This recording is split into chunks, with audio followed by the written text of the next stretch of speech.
Hey everyone, Airfun Elijah here with cultofmac.com. In this episode of Cult of Mac TV, I am going to be reviewing a Bluetooth headset, the Jawbone Era. Jawbone's newest, bestest, coolest little headset. This thing is feature packed. Lots of stuff comes in the box too. I've been using it for a few weeks now with my iPhone. And before I talk about the things I liked and some of the things I found that I didn't really like, why don't we jump into a quick unboxing? Okay, let's get this guy open. I really kind of like the packaging. It's so elegant looking, huh? Yes? Looks like this thing just slides out. Oh, that's cool. Just slides out, and then you've got all of your stuff just kind of like lined up right in there. That's actually really neat packaging. And it looks like it comes with all sorts of stuff. Some different earbud options, and then a little charger right here. Here's a little ear hook. Gosh, this thing's like locked on there. Oh my gosh, it's like a art piece at a museum. I gotta say, guys, I've opened up a lot of packages. The packaging on this thing is really, really, really neat. I've never had so much problems getting something open. So, oh, cool. So there's a little tab here. Just pull it open. Nice. What do we got in here? We got a little user guide. What is this thing?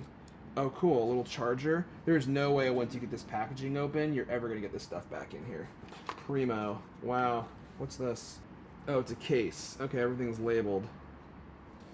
So you get a little... Oh, nice. So you get like a little, it's like a little change purse for your headset. Isn't that cute? That's it. That's all that's in there. And then you get all your earpiece options and, of course, the headset itself. That is really beautiful packaging. Kudos. Kudos, Jawbone. Okay, so there's so many things that I could talk about with this headset, but the first thing I'm going to start with is the most important, that is audio quality. The audio quality on this Jawbone is outstanding. Everyone I talked to, when I asked them, told me the audio sounded rich, it sounded good. Many times it sounded better than the actual iPhone itself. I use this thing in all sorts of different conditions. I was walking under freeway overpasses, I was using it in the wind, and I never had a problem. Everyone could always say that they could hear me well. In fact, as far as filtering out noise, Jawbone says they have a built-in little technology called Noise Assassin 3.0. It seems to be doing a great job, at least it did for me. This is one of the best sounding headsets I've ever used, and that is for people hearing me. As far as the audio that you hear, that's a little bit of a different story. They say this thing has HD audio built in. Now, I find that when you're using it to listen to like podcasts or music on your iPhone, it actually does sound quite good. But when I was talking to people in telephone conversations, I would notice I would hear static, I would hear little noises like electrical noises. I don't know if it was the headset. My theory actually is that because this thing sounds so good, it will actually make other people who don't sound as good when they're talking to you, you'll actually hear those audio imperfections that maybe on a lower quality speaker you may not hear. That's my theory because it sounds great when you're listening to music. I really love the way this Era is designed. It's really beautiful, it's really basic.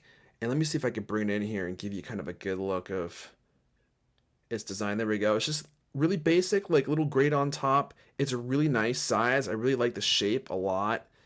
Not a whole lot going on this headset. No switches anywhere. There's one on and off switch right here.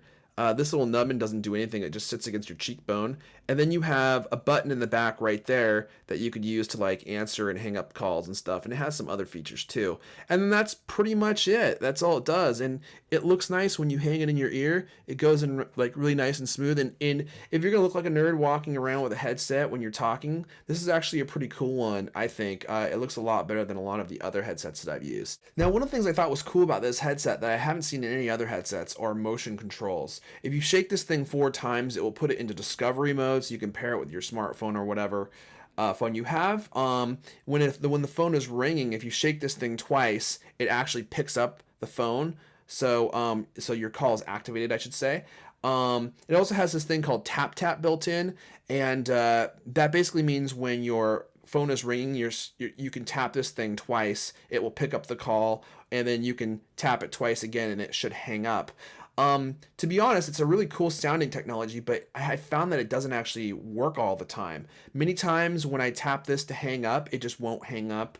That probably happened 50 or 60% of the time. If you shake this thing to answer a call, sometimes it works, sometimes it doesn't. Sometimes it thinks you're trying to put this into discovery mode, so it will just start blinking and won't answer the call at all. They're really cool technologies. I'd like to see them work more often than they actually do, because surprisingly, they're incredibly useful when they do work. They just don't work all the time. Now, one of the things I love about this headset is the fact that you can listen to music or any audio from your iPod on it. That's really cool. It's a technology that's coming out in a lot of newer headsets, and it's super handy. You know, you just put this thing in, you can listen to music, listen to a podcast, and you still have your other ear free. Once you get used to this feature, it's kind of hard to like want to use headphones unless you're listening to music where you actually want to hear everything. Really super handy. Now, if you've used a Bluetooth headset in the past, you've known that it's kind of weird checking the battery life. You might have to press a button on the actual headset, and depending on how many times a light blinks, it will show you how much battery life is left. Well, built into the Era is a battery meter that works on your iPhone. Now, this isn't exclusive to the Era, but it is coming out in some of the newer, nicer headsets, and you can see that there's a battery meter. Whoop, right there. And it shows the Bluetooth icon, and then it shows a little bar showing how much battery life is left on your headset. This feature is extremely useful, so you always know whether or not you need to charge your headset, because you're not going to need to charge it all the time, but you definitely don't want to have it run out of batteries, so it's right there on your iPhone anytime you need to see it. So what's the bottom line? Well, this is definitely one of the nicest headsets I have ever used. It's got a ton of features. It comes with a lot of great accessories. It's also one of the most expensive headsets I've ever used. These things are available online for about $120. That may or may not be worth it to you. Only you can decide. If you have the money, sure, why not go for the best? The audio quality on this is the most important feature to me, and that's what I love most about it. People can always hear me great. It always sounds good. And no matter where I am, it's going to eliminate noise, and they're going to be able to hear what I'm saying. And so that's primarily why I use it. That, and it's one of the only Bluetooth headsets that I've used that doesn't make you look like a total nerd. That's important to me. So thanks for watching Cult of Mac TV. For more video, how-tos, reviews, and news, be sure to subscribe to our YouTube channel, youtube.com/cultofmactv. I'll also put a link below. And see you guys next time.